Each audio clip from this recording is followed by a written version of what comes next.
जहा आपणकर इच्छा जीवन में ताहा कौन पूर्ण होइछि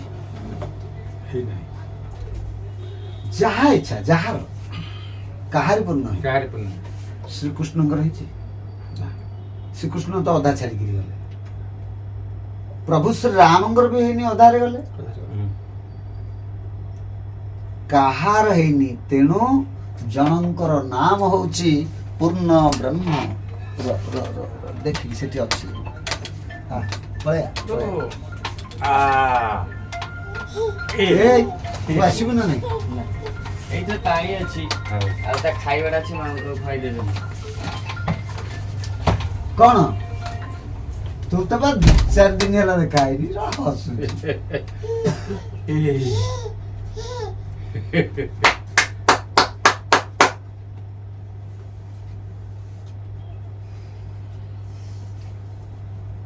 जे आमे इच्छा रहित हवा उचित कारण इच्छा तो पूर्ण हबनी कहार तो हिनी ना इच्छा यदि कहार पूर्ण होइनी आमर तो हबनी ताले कौन कले हबो इच्छा रहित हेले इच्छा पूर्ण हो गला इच्छा पूर्ण केमती हबो ना इच्छा रहित मोर इच्छा नहीं तो निश्चिंत पूर्ण हे गलानी मु इच्छा मुक्त हो गल तो पूर्ण हो गला एक दुई कामना र विनाश रे दुखर विनाश किए कहले बुद्ध एटा 2500 वर्ष तले बुद्ध कहितले कामनार विनाश रे दुखर विनाश किंतु 6000 वर्ष तले गीता लिखा है ताले गीता कहिछि कामनार विनाश रे दुखर विनाश ना बुद्ध कहि कहे बुद्ध गीता पढ़ी थिले तेणु कहले तेणु से कहले तेणु कामनार विनाश रे दुखर विनाश विश्व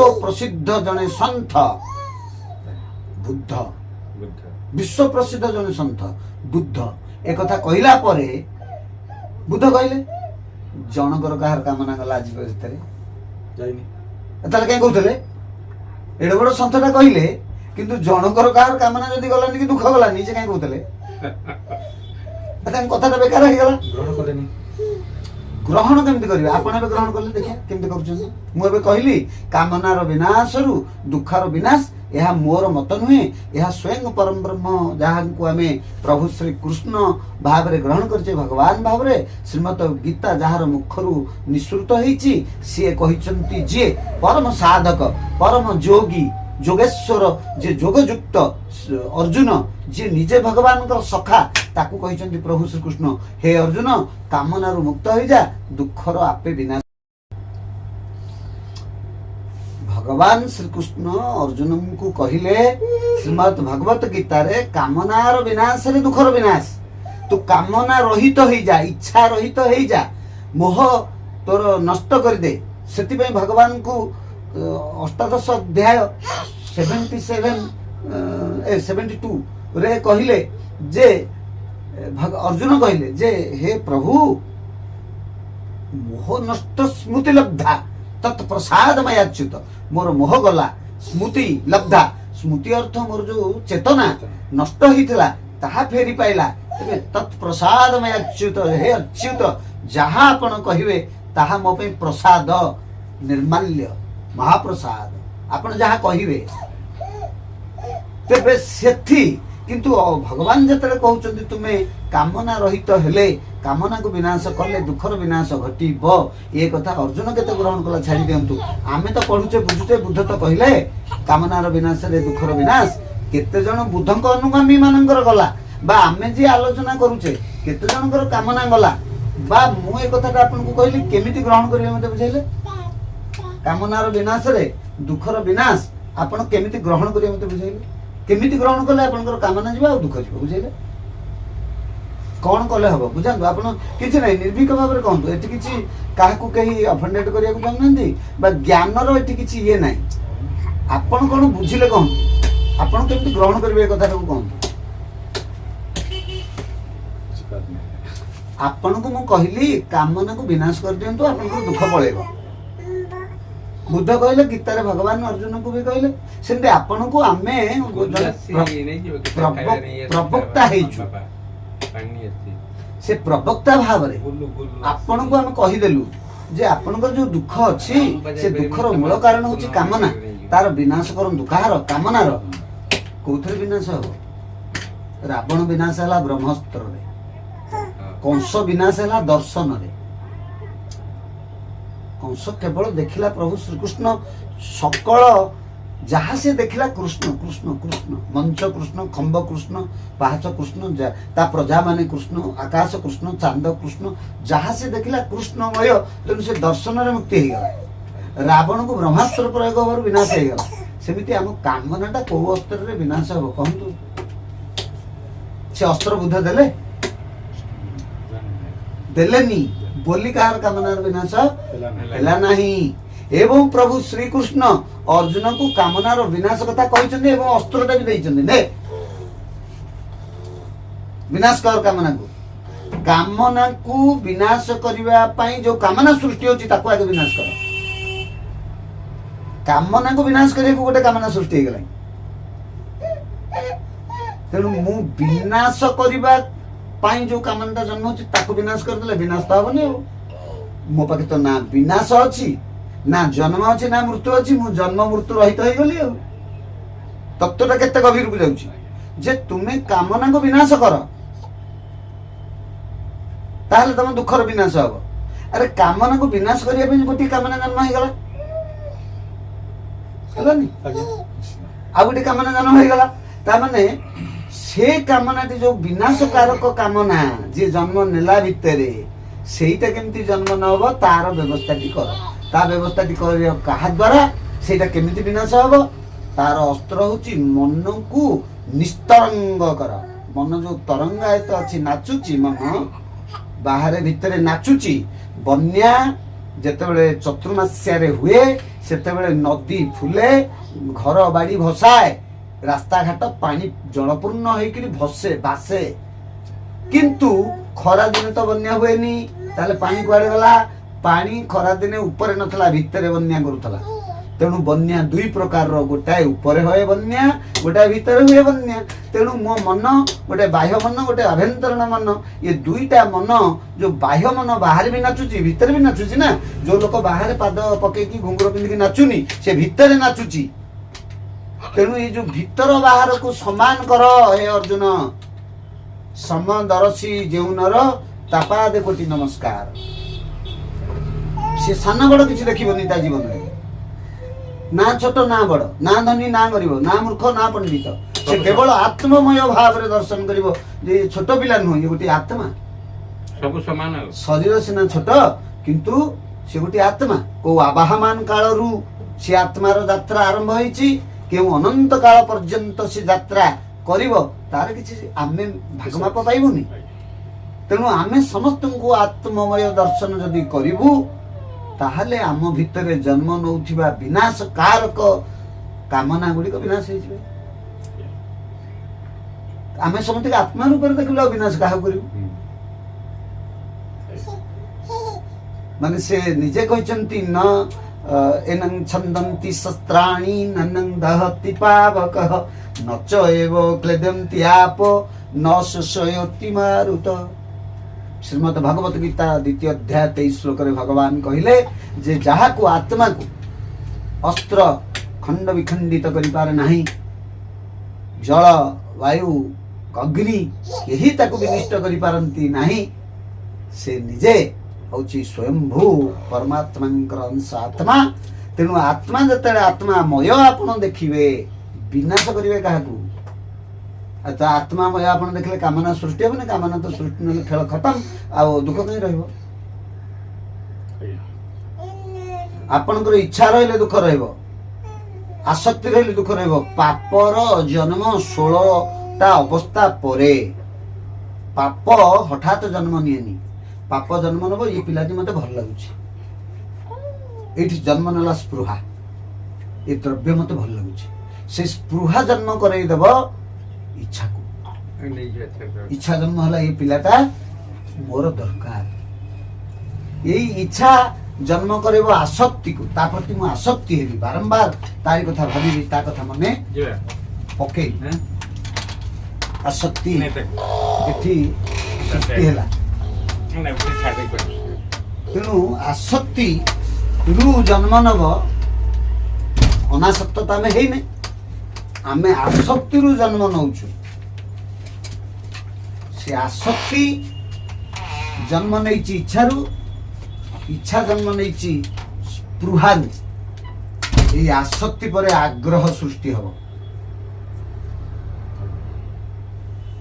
এই ଆସକ୍ତି ଯେତେବେଳେ ଆପଣଙ୍କ ପ୍ରତି ମୋର ଆସିବ, ମୁଁ ସେତେବେଳେ ଆପଣଙ୍କୁ ଆଗ୍ରହ କରିବି, ଶ୍ରଦ୍ଧା କରିବି।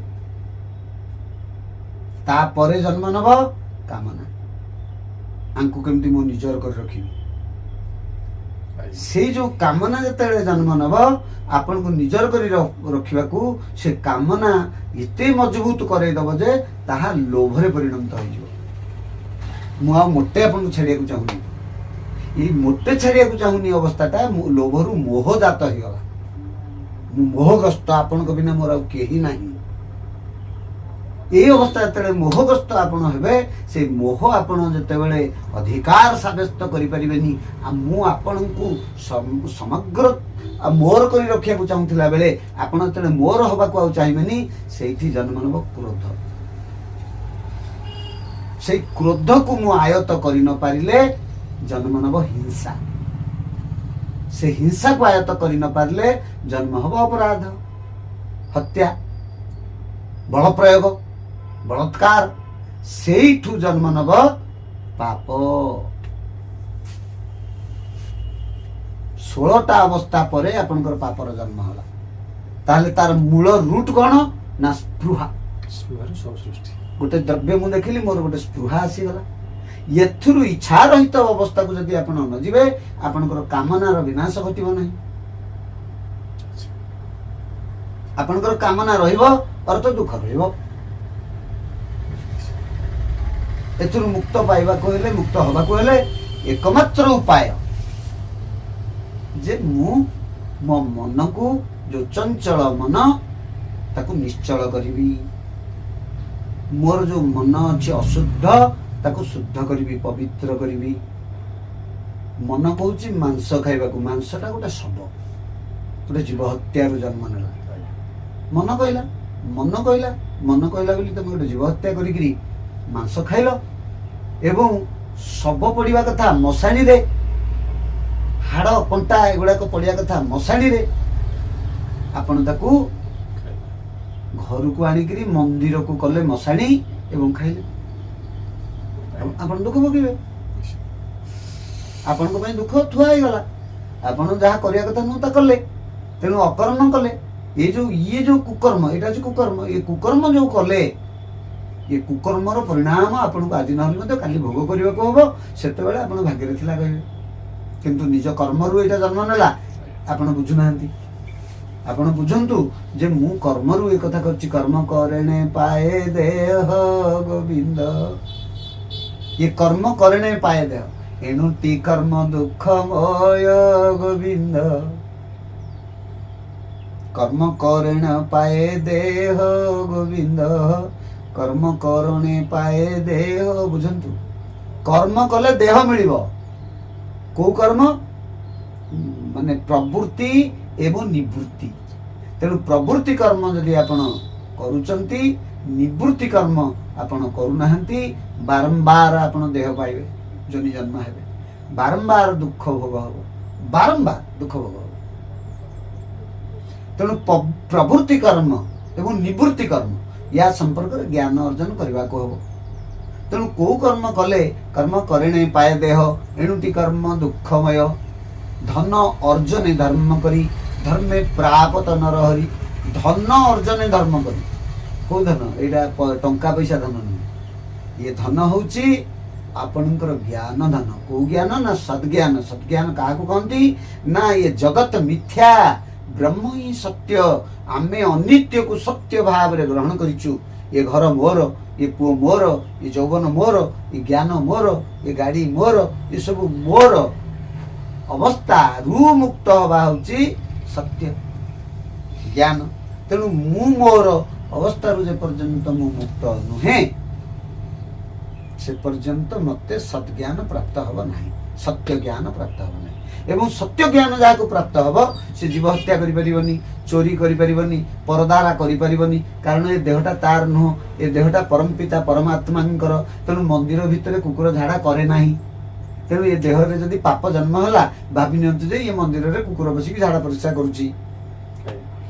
ଏ ମନ୍ଦିରଟା କ'ଣ, ଏ ଦେହଟା କାହାର ନା ଆତ୍ମାର ବସା ଦେଉଳ। ଇଏ ଆତ୍ମାର ଦେଉଳ, ଏଠି ଆତ୍ମା ହେଉଛି ଦିଅଁ। ତେଣୁ ଯୋଉଠି ଆତ୍ମା ବାସ କରୁଛି ସେ ଆତ୍ମାର ଦେଉଳକୁ ମୁଁ ଟିକେ ସଫାସୁତୁରା କରିବି, ଅର୍ଥ ଇନ୍ଦ୍ରିୟ ମାନଙ୍କୁ ପବିତ୍ର ରଖିବି। ସାବୁନ ଲଗେଇ ଦେହ ଗାଧେଇବା କଥା କୁହାଯାଉନି, ଏଠି କୁହାଯାଉଛି ଆପଣଙ୍କର ଇନ୍ଦ୍ରିୟ ମାନଙ୍କୁ ପବିତ୍ର ରଖିଲେ ଆପଣଙ୍କର ଦେହ ଦେଉଳ ପବିତ୍ର ରହିଲା ଏବଂ ସେଇଠି ଆତ୍ମା ଜାଗରିତ ହବ ଏବଂ ଆପଣଙ୍କୁ ସଦ୍ଜ୍ଞାନ ପ୍ରାପ୍ତ ହବ। ସଦ୍ଜ୍ଞାନ ପ୍ରାପ୍ତ ହେଲେ ଜନ୍ମ ଜନ୍ମାନ୍ତରର କର୍ମ ବନ୍ଧନ, କର୍ମ ଫଳ, ପ୍ରାରବ୍ଧ ଫଳ, ସଞ୍ଚିତ ଫଳ, ସବୁ ଜ୍ଞାନ୍ତ ଅଜ୍ଞାନ୍ତର ପାପ ଫଳ, ଖାଲି ସେତିକି ପାପ ଫଳ ବିନାଶ ହବନି, ଆପଣଙ୍କର ପୁଣ୍ୟ ଫଳ ବି ବିନାଶ ହବ। ଆପଣ ଯେପର୍ଯ୍ୟନ୍ତ ପୁଣ୍ୟ ଅର୍ଜନ କରୁଛନ୍ତି ସେ ପର୍ଯ୍ୟନ୍ତ ବ୍ରହ୍ମାଣ୍ଡକୁ ଆପଣ ଯିବା ଆସିବା କରିପାରିବେ। କାହିଁକି ନା ଆପଣ ପାପ କରିବା ମାନେ, ପୁଣ୍ୟ କରିବା ମାନେ ଆପଣଙ୍କୁ ଭୋଗ କରିବାକୁ ପଡିବ। ଧର ପାପ ଆପଣ କରୁନାହାନ୍ତି, ପୁଣ୍ୟ କରୁଛନ୍ତି, ତାହେଲେ ବି ଆସିବେ ଭୋଗ କରିବାକୁ, କାରଣ ପୁଣ୍ୟଟା କିଏ ନେବ? ଆପଣଙ୍କ ପୁଣ୍ୟ ଆପଣ ଭୋଗିବେ। ତାହେଲେ କ'ଣ ହବ ନା ପାପ ଏବଂ ପୁଣ୍ୟ ଇଏ ଉଭୟର ଯେତେବେଳେ ସମାପ୍ତି ଘଟିବ ସେତେବେଳେ ଆପଣ ମୁକ୍ତି ହେବେ। ଆଉ ଆପଣ ପୁଣ୍ୟ ରୋଜଗାର କରୁଛନ୍ତି କାହିଁ? କ'ଣ ନା ମୁଁ ପୁଣ୍ୟ କଲି, କାହିଁ କରୁଥିଲ? କିଏ କହିଲା ପୁଣ୍ୟ କରିବାକୁ? ଆପଣଙ୍କୁ ତ ପୁଣ୍ୟ କରିବାକୁ କୁହାହେଇନି, ପାପ କରିବାକୁ କୁହାହେଇନି କି ପୁଣ୍ୟ କରିବାକୁ କୁହାହେଇନି। କ'ଣ କରିବାକୁ କୁହାହେଇଛି ନା ଯୋଉ କର୍ମ ଆପଣ କରିବାକୁ ଆସିଥିଲେ ସେଇ କର୍ମଟି କଲେ, ଆପଣଙ୍କୁ ନିର୍ଦ୍ଦେଶ ଥିଲା, ଆପଣଙ୍କ ଦ୍ୱାରା ସ୍ୱୟଂ ପରମ ବ୍ରହ୍ମ ପରମ ପିତା ଆସି ସେ କର୍ମଟିକି କରିଦେଲେ। ଆପଣ ବୁଝିଯାଆନ୍ତୁ ଯେ କର୍ମ ମୁଁ କରିନାହିଁ, ମୋ ଦ୍ୱାରା ଭଗବାନ କଲେ, ମୁଁ ବୋଲି କିଛି ନାହିଁ। ଇଏ ଶରୀର ସିଏ, ଇଏ ଆତ୍ମା ସିଏ, ଇଏ କର୍ମ ସିଏ, ଇଏ ଜ୍ଞାନ ସିଏ, ଇଏ କଥା ସିଏ, everything is the created by the God, operated Bai the ଗଡ। ଭଗବାନ ସବୁକୁ ପରିଚାଳନା କରୁଛନ୍ତି, ଭଗବାନ ସବୁ, ସେ ପରିଚାଳନାଟା ବି ଭଗବାନ। ବାଇଗଣଟା ଭଗବାନ, ଯେତେବେଳେ ଭୋଗ ଲାଗିଲା ଯିଏ ଲଗେଇଲା ତୁଳସୀଟା ସିଏ ବି ଭଗବାନ, ଯିଏ ଲଗଉଛି ବ୍ରାହ୍ମଣ ସିଏ ବି ଭଗବାନ, ଯୋଉ ମନ୍ତ୍ରଟା ପଢା ହଉଛି ସିଏ ବି ଭଗବାନ, ଯୋଉ ପତ୍ରରେ ଥୁଆ ହେଇଛି ପ୍ରସାଦ ସିଏ ବି ଭଗବାନ, ଯୋଉଠି ସେ ପତ୍ର ଥୁଆ ହେଇଛି ଭୂମିରେ ସିଏ ବି ଭଗବାନ। ଏ ତ ସବୁ ତ ଭଗବାନ। କାଷ୍ଟପାଷାଣ ତରୁତୃଣ ସକଳ ଦେହେ ନାରାୟଣ। ଏବଂ ଭଗବାନଙ୍କୁ ଦେଇ ଭଗବାନ ମାନେ ଭଗବାନ ହେଲେ ବ୍ରାହ୍ମଣ, କଦଳୀ ହେଲା ଭଗବାନ, ଭଗବାନ ହଉଛନ୍ତି ଜଗନ୍ନାଥ, ତାଙ୍କୁ ଦେଇ ତାଳି ମଧ୍ୟ ଭଗବାନ ମାରୁଛନ୍ତି ଭଗବାନ।